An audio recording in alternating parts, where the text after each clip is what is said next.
भगवते वासुदेवाय धन्वन्त्रये अमृतकलशहस्ताय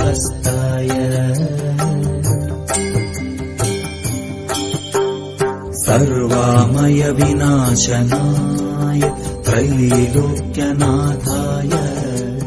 श्रीमहाविष्णवे नमः।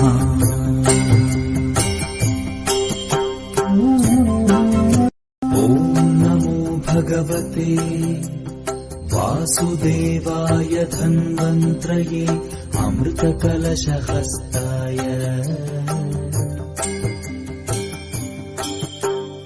सर्वामय विनाशनाय त्रैलोक्यनाथाय